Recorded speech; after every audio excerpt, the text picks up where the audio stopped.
Okay, so those are the two phases. What we end up doing, however, and what Lemkin ends up doing next in his analysis, is that he wants to differentiate this new idea at the time, genocide, that he's developed in his book, from things that people might say are synonymous with genocide, right? So at the time, people would have said, well, actually, denationalization, when you say genocide, you mean denationalization, right? So there might have been an attempt to conflate denationalization with genocide. And what Lemkin wants to do is very explicitly say that genocide and denationalization, a term that is denationalization, that everyone during the time was comfortable with, everyone within the literature, all the scholars were comfortable with.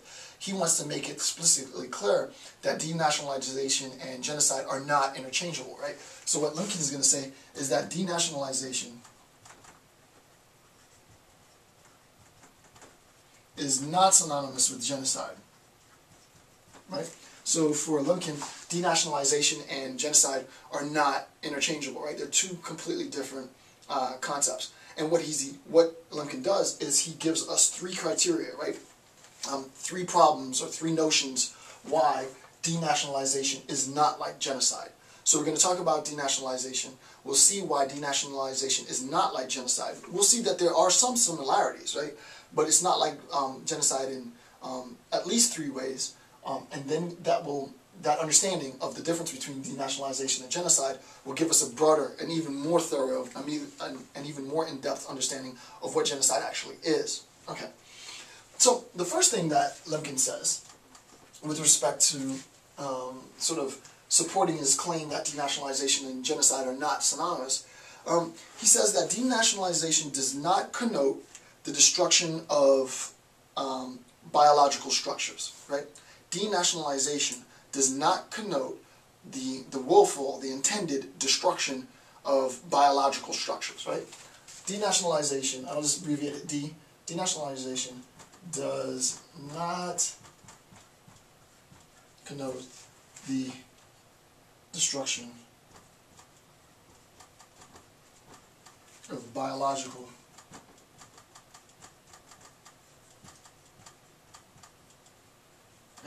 denationalization, and that's supposed to be the letter D.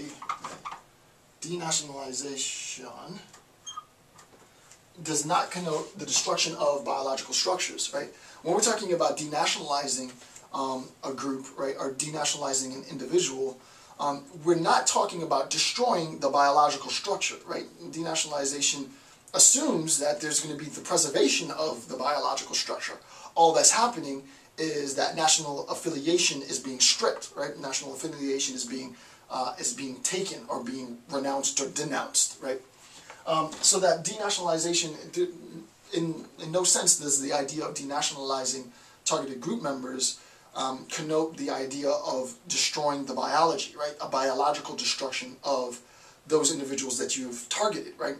All that it assumes, all that it really implies is sort of a stripping or a robbing or taking away of national affiliation, national identity. There's more to it, but on a surface level, that's what's most important. Okay, so that's the first.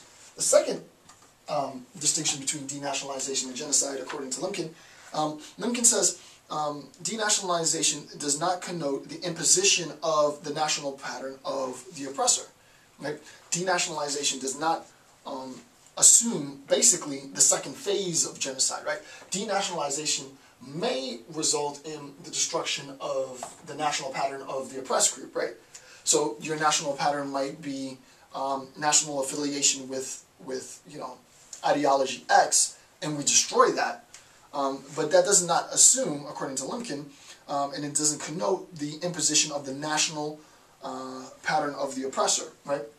Having the oppressor enforce or force upon targeted members of a population its own national pattern is not sort of synonymous, is not associated with the concept of denationalization, right? So the second concept that, the second distinction between denationalization and genocide is that denationalization does not connote, if I can see, C-O-N-N, does not connote the imposition of the oppressor's national pattern. Right? Denationalization does not connote the imposition of the oppressor's national pattern. Right? So first, denationalization doesn't talk about the destruction of human beings, the physical destruction of human beings, extermination of biological life. That's not really integral at all. It's not part of our understanding of what it means to talk about denationalization. The second thing is that though denationalization may, in a sense, refer to aspects of destroying targeted groups' national pattern, it does not talk about the imposition of the national pattern of the oppressor. Right? That's not integral to our understanding of denationalization, which further lends credence to Lemkin's argument that genocide isn't like denationalization. Lemkin didn't want individuals to be using the term denationalization as synonymous with genocide. So he brought about the distinction in terms that denationalization and genocide are not the same to ensure that when people use the term genocide, they actually mean genocide and not denationalization. Okay. Number 3. The last part, he says that it's used only to mean the deprivation of citizenships, right? Anytime we're talking about denationalization, we're talking basically exclusively about the deprivation of citizenship, right? National affiliation, right? To say that one is deprived of citizenship is to say that someone has been stripped of national affiliation, right? If you commit an act of treason and you lose your citizenship to whatever nation you are associated with or a citizen of, right? What ends up happening is that you're deprived of your citizenship, right? According to Lemkin, denationalization basically only refers to the deprivation of citizenship, right? So this deprivation of citizenship doesn't at all connote the biological destruction, the willful and intentful systematic extermination of human lives, right? Denationalization, you might talk about denationalization in cases of maybe the imposition or the destruction rather of a targeted group, right? You wouldn't talk about imposition, but you can talk about the destruction of a targeted group. You can say that national affiliation is stripped. You can say that citizenship is dissolved, but that has really nothing, in a sense, to do with the idea, the notion of genocide, right? Genocide means substantially much more than stripping or depriving an individual of citizenship. So, for number 3, he says that denationalization means the deprivation of citizenship. Right.